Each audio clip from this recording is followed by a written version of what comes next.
Existe uma diferença. Na verdade, eu pergunto para vocês se existe diferença entre pessoas boas e entre pessoas ruins. Vamos fazer um exercício aqui, um exercício mental. Vamos pensar em alguém bom. Alguém que, em nossa visão, seja uma pessoa boa. Alguém que tenha deixado um bom legado. Alguém que na sua história de vida, você olha e fala, puxa, olha, aqui existe uma pessoa boa. Vocês conseguiram visualizar alguém assim? Na história, por exemplo, nós temos a personagem da Madre Teresa de Calcutá. Uma pessoa que praticou o bem. Apenas o bem. Ela pode se encaixar nesse perfil. Perfil de uma pessoa boa, uma pessoa que não tem mácula, uma pessoa que dedicou a sua vida para fazer o bem ao próximo. Certo? Agora, vamos pensar no oposto. Vamos pensar em uma pessoa que simboliza o mal. Uma pessoa que simboliza tudo o que há de ruim. Uma pessoa que simboliza a dor, a morte, que faz mal às outras pessoas. Vocês têm algum nome? Quem? Vários nomes, né? Vários nomes. Eu me lembro de um que matou muitas pessoas, muitas e muitas e muitas pessoas, por um ideal que ele julgava correto, mas matou muitas pessoas. Por exemplo, Hitler. Uma pessoa que na história da humanidade é uma pessoa tida como uma pessoa má. Certo? Então nós temos dois paralelos. Nós temos Hitler, que representa uma pessoa má, uma pessoa que teve obras más, que fez o mal para as outras pessoas. E do outro lado nós temos Madre Teresa de Calcutá, uma pessoa boa que só fez o bem. Agora eu pergunto a vocês, o que essas duas pessoas, ou esses dois personagens da história da humanidade têm em comum? Perfeito. São pecadores e desesperadamente carecem da glória de Deus e da graça de Deus. Então, quando nós olhamos para nós, quando nós olhamos para as pessoas, quando nós olhamos para a humanidade, nós vemos que existem pessoas diferentes e com legados diferentes. Mas perante Deus, será que existe essa diferença? Deus olha para toda a humanidade e vê pessoas que carecem dele. Ele vê pessoas que carecem da sua graça. Vê pessoas que necessitam do sacrifício feito na cruz do Calvário pelo nosso Senhor e Salvador Jesus Cristo.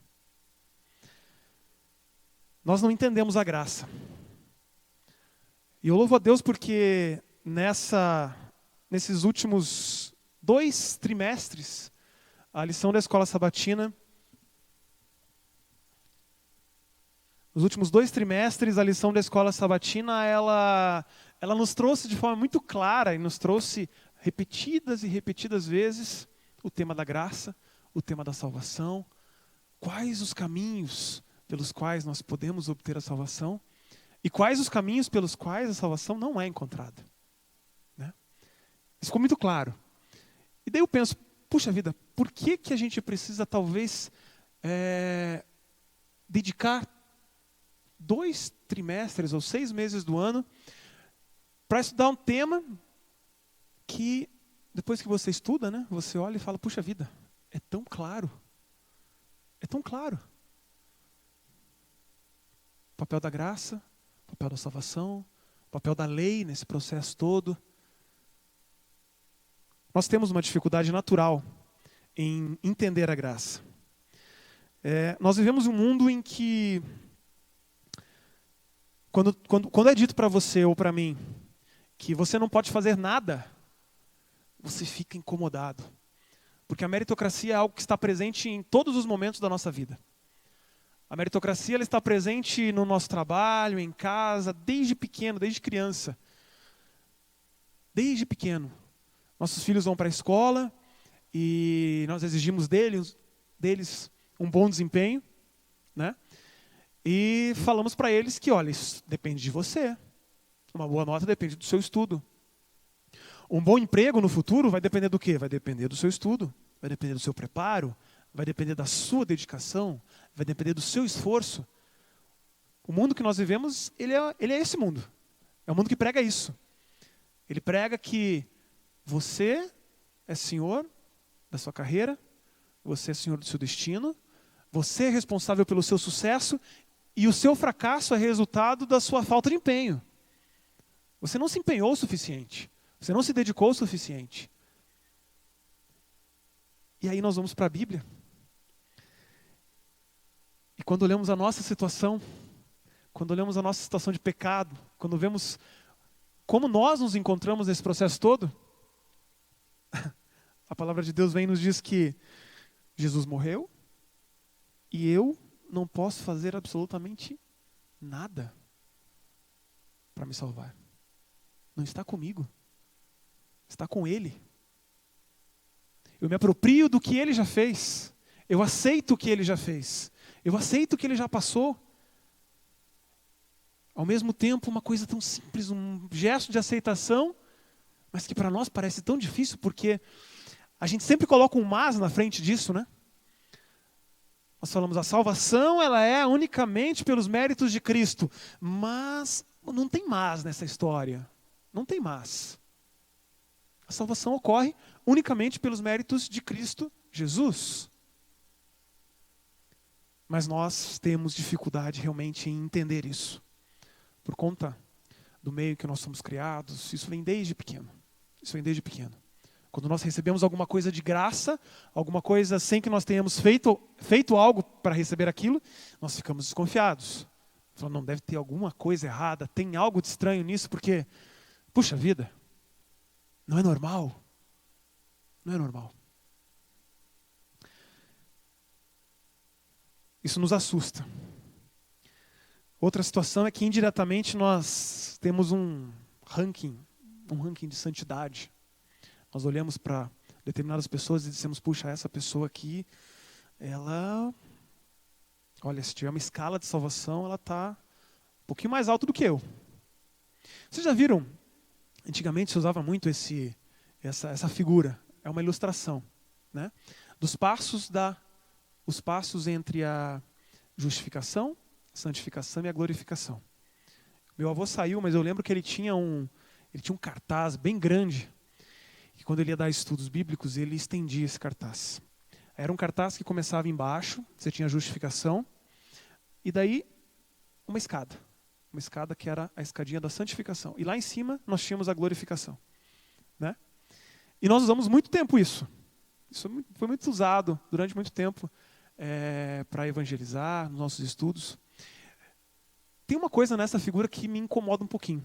Porque a gente pode olhar para isso, olhar para aquela escada e achar que existe um ranking na santificação.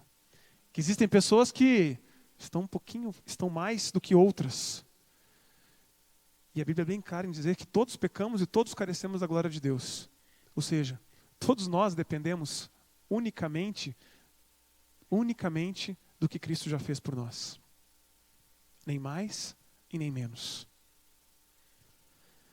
O livro de Romanos é um livro maravilhoso. É um livro de leitura leve e que nos mostra realmente de que forma a salvação acontece. O livro de Romanos, no capítulo 3, os versículos 23 e 24, nós lemos: todos pecaram e carecem da glória de Deus, sendo justificados gratuitamente por sua graça, mediante a redenção que há em Cristo Jesus.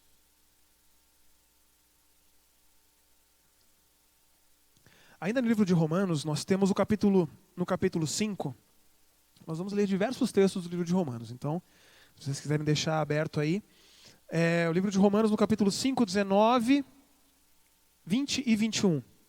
Nós lemos que: porque pela desobediência de um só homem, muitos se tornaram pecadores. Assim também, por meio da obediência de um só, muitos se tornaram justos.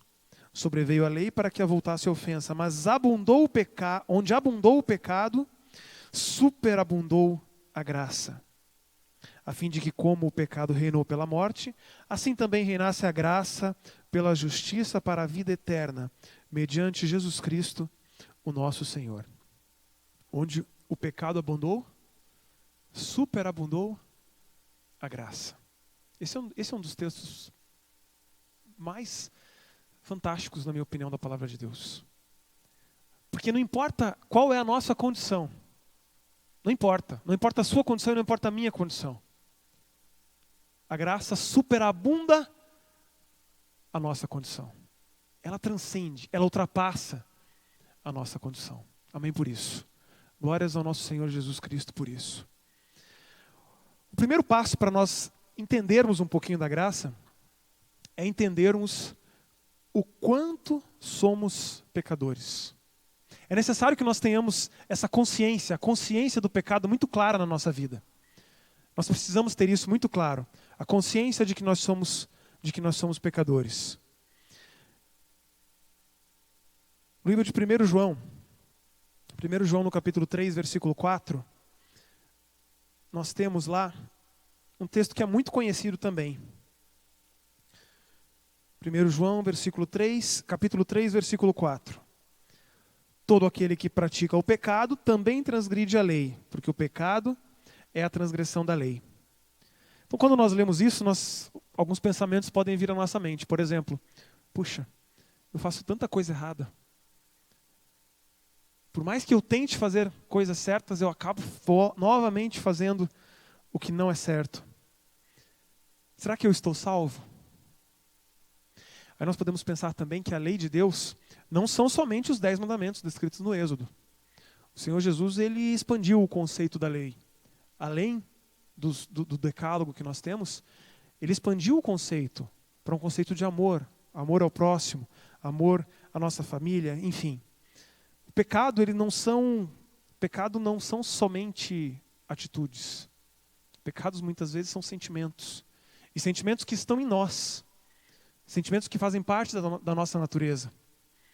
Se nós lermos no livro de Romanos, no capítulo 7, versículos 22 e 23 de Romanos, nós temos Paulo dizendo: porque no tocante ao homem interior, tenho prazer na lei de Deus. Mas vejo nos meus membros outra lei que, guerreando contra a lei da minha carne, da minha mente, me faz prisioneiro da lei do pecado que está nos meus membros. Ou seja, Paulo, ele buscava fazer o que era certo. Na mente dele, ele sabia o que ele deveria fazer, mas ele não conseguia fazer em muitas oportunidades. Será que essa realidade ela é diferente da nossa? Será que hoje nós não sabemos exatamente discernir entre o que devemos e o que não devemos fazer, mas às vezes nós acabamos fazendo aquilo que não devemos?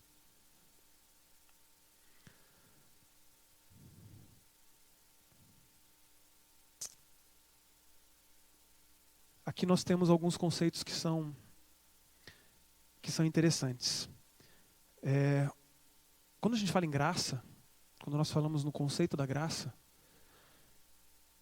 a gente tem que ficar muito atento a não entrar no campo da chamada graça de graça, da graça barata, da graça sem comprometimento, da graça sem compromisso, que é muito difundida, divulgada hoje em dia. Aquilo de que o Senhor me salvou, e realmente isso é verdade, o Senhor já nos salvou. O sacrifício ele é suficiente para a nossa salvação. Mas quando nós entendemos realmente, quando nós pensamos realmente o tamanho desse sacrifício, quando nós pensamos que não foi apenas a morte de alguém, foi a morte do Filho de Deus. O céu nos deu o que de mais precioso ele tinha. Quando nós pensamos nisso, e nós entendemos um pouquinho do tamanho desse sacrifício, nós não vamos pecar deliberadamente. Nós não vamos deliberadamente caminhar pelos caminhos que o Senhor nos diz para não caminhar. Quando se percebe o preço da graça, o sangue de Cristo na nossa vida, ele faz a diferença e nossa vida é tocada por isso. Como eu disse para vocês, é importante que nós saibamos, nós precisamos ter muito claro na nossa mente quão pecadores nós somos. Para que realmente nós tenhamos nítido como nós precisamos de Cristo na nossa vida. Quando nós entendemos que nós somos muito pecadores, nós vemos que realmente eu preciso muito de Deus. Eu preciso muito de Jesus comigo. E um trecho da palavra de Deus que traz muito claro isso, esse conceito, está lá descrito no livro de Lucas. No livro de Lucas, no capítulo 7, a partir do versículo 36. Nós temos aqui a história da mulher pecadora. A mulher pecadora que ungiu os pés de Jesus. Eu gosto muito dessa história também. Eu vou fazer a leitura aqui do verso 36 em diante. Diz assim: convidou um dos fariseus para que fosse jantar com ele. Jesus, entrando na casa do fariseu, tomou o lugar à mesa. E eis que uma mulher da cidade, pecadora, sabendo que ele estava à mesa na casa do fariseu, levou um vaso de alabastro com unguento. E estando por detrás aos seus pés, chorando, regava-os com as suas lágrimas, e os enxugava com os próprios cabelos, e beijava-lhe os pés, e os ungia com unguento. Ao ver isto, o fariseu que o convidara disse consigo mesmo: se este fora profeta, bem saberia quem é e qual é a mulher que lhe tocou, porque é pecadora. Dirigiu-se Jesus ao fariseu e lhe disse: Simão, uma coisa tenho a dizer-te. E ele respondeu: dize-a, mestre. Certo credor tinha 2 devedores. Um lhe devia 500 denários e o outro 50. Não tendo nenhum dos 2 com o que pagar, perdoou-lhes a ambos. Qual deles, portanto, amará mais? Respondeu-lhe Simão: suponho que aquele a quem mais perdoou. Replicou-lhe: julgaste bem. E voltando-se para a mulher, disse a Simão: vês esta mulher? Entrei em tua casa e não me deste água para os pés. Esta, porém, regou os meus pés com lágrimas e os enxugou com os seus cabelos. Não me deste ósculo. Ela, entretanto, desde que entrei, não cessa de me beijar os pés. Não me ungiste a cabeça com óleo, mas esta com bálsamo ungiu os meus pés. Por isso te digo: perdoados lhe são os seus muitos pecados, porque ela muito amou. Mas aquele a quem pouco se perdoa, pouco ama. Esse relato de Jesus aqui, esse relato ele nos traz a ideia de que quando eu não entendo que eu sou um pecador, eu não consigo aceitar o tamanho da graça de Deus na minha vida. Isso é muito claro. Nós podemos fazer um diagrama, podemos fazer uma linha de comparação entre a mulher pecadora e o fariseu. Se nós pensarmos na mulher pecadora, ela pode pensar assim: eu sou muito pecadora. Sendo muito pecadora, Jesus precisa me perdoar muito. Jesus me perdoando muito, eu sou muito grata. E sendo muito grata, eu amo muito esse Jesus que me perdoa. Agora, trace um paralelo para a visão do fariseu. O fariseu, ele não se julgava tão pecador. Ele não julgava que ele tinha tantos erros. Consequentemente, Jesus não tinha muito o que perdoá-lo. Consequentemente, ele não era tão grato. Consequentemente, ele não amava tanto a Jesus.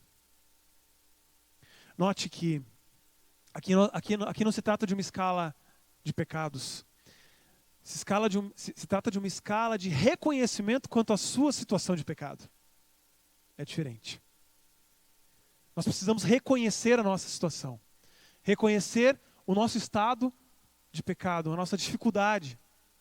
Porque dessa forma a graça ela será tão abundante, ela será tão grande na nossa vida, que com certeza nós seremos transformados por isso. A única solução para o pecado é a graça. Não existe outra solução. No livro de Romanos, voltando ao livro de Romanos, no capítulo 6 e no versículo 23, nós lemos: porque o salário do pecado é a morte, mas o dom gratuito de Deus é a vida eterna em Cristo Jesus, o nosso Senhor. Quando nós pensamos, por exemplo, no que está descrito lá no livro de Isaías, no capítulo 53, ferido pelas nossas transgressões, moído pelas nossas iniquidades, quando nós olhamos para o sacrifício de Jesus, quando nós pensamos e refletimos no que ele sofreu por nós, é impossível nós ficarmos alheios a isso. É impossível nós não entendermos quão grande é o favor, quão grande foi o favor de Deus para nós, por nós. Todos os erros do passado, do presente e do futuro, eles são perdoados pela graça. O inimigo, ele nos lembra desses pecados e nos lembra desses pecados a todo momento. E ele nos leva a pensar. Ele nos leva a pensar se realmente nós estamos salvos.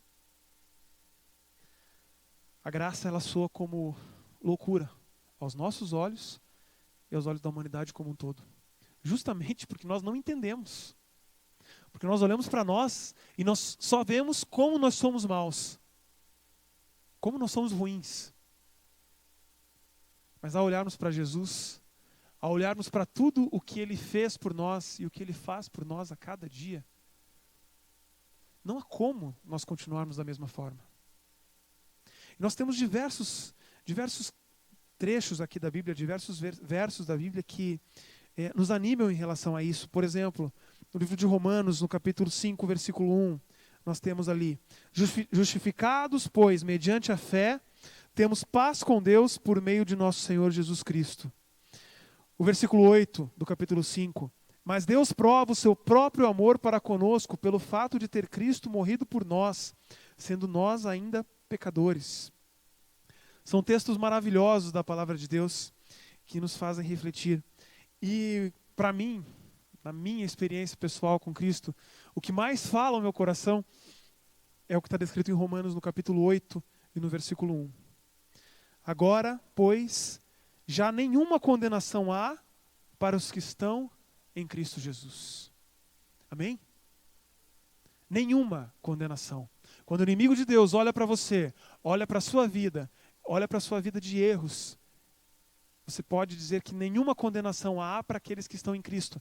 Porque apesar de nós cairmos, nós olhamos para o céu, nós pegamos na mão de Jesus e nos levantamos novamente. Para todos os dias da nossa vida buscarmos o Senhor, buscarmos ser como Ele é. Para clamarmos pelo poder dEle em nossa vida. Para que dessa forma nós possamos ser mais semelhantes a Ele dia após dia. Quando Deus olha para nós, Ele vê Jesus. Vocês já viram essa ilustração? Que quando o inimigo olha para nós, ele vê todos os nossos pecados, mas quando Deus olha para nós, Ele vê Jesus, Ele vê o intercessor. Ele vê as marcas nas mãos de Jesus dizendo: Pai, eu já paguei o preço por eles. Eu paguei o preço por eles, então receba-os.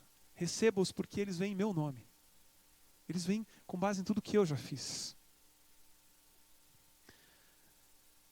Nós não precisamos fazer nada. Nós não podemos fazer nada para nos salvarmos, porque nós somos salvos por tudo aquilo que Cristo já fez. Isso é maravilhoso. Isso é fantástico. Nós não temos palavras para descrever quão grande é o sacrifício de Jesus por nós. E o quanto Ele nos faz vitoriosos e vencedores. Mas mesmo assim nós podemos errar. Mesmo com tudo o que Cristo fez, nós podemos errar. Mas como diz lá em 1 João 2,1, ainda que nós caiamos, existe um advogado, Cristo Jesus, o substituto que nos defende. O amor de Deus, ele é pleno. Acertos ou erros, eles são indiferentes. E essa graça, por nós, ela não custou nada. Para nós, hoje, ela não custa nada. Se nós pensarmos, hoje ela não custa nada, mas se nós pensarmos que ela custou tudo, que ela custou o que mais de precioso existia no céu, que era o Filho de Deus, nós vamos pensar um pouco melhor, nós vamos refletir melhor e nós vamos estar mais atentos à nossa postura. Nós vamos buscar cada dia mais Cristo na nossa vida. Hoje a gente precisa fazer uma escolha. Eu preciso fazer uma escolha e você precisa fazer uma escolha. E é uma escolha muito simples. Na verdade, você precisa escolher quem vai morrer. Se você vai morrer ou se Jesus, que já morreu na cruz, e já pagou o preço pelos nossos pecados. Parece simples, pois você peca, eu peco, nós erramos e outro paga. Eu erro e Cristo paga. É isso? Mas esse pagamento, ele não é um pagamento simples, porque como eu disse, esse pagamento, ele custou a vida do Filho de Deus, aquele sem pecado. O único que poderia pagar esse preço. O único que poderia pagar esse preço. Eu não consigo entender esse sacrifício, sabe? Porque eu tenho 2 filhos. Eu tenho o Renan e a Raíssa. São as joias, são os meus tesouros. E com certeza eu não daria os meus filhos pela vida de nenhum de vocês. E eu tenho certeza que vocês também não fariam isso com os seus filhos. Mas quando nós pensamos que Deus fez exatamente isso, Ele deu o que Ele tinha de mais precioso por nós, para nos salvar. Quando nós pensamos nisso, é impossível nós não sermos tocados por isso. É impossível nós continuarmos vivendo da mesma forma. Porque o sacrifício foi muito grande. O preço pago foi muito grande. Então isso exige de nós hoje um compromisso. Um compromisso com aquele que tudo fez por nós.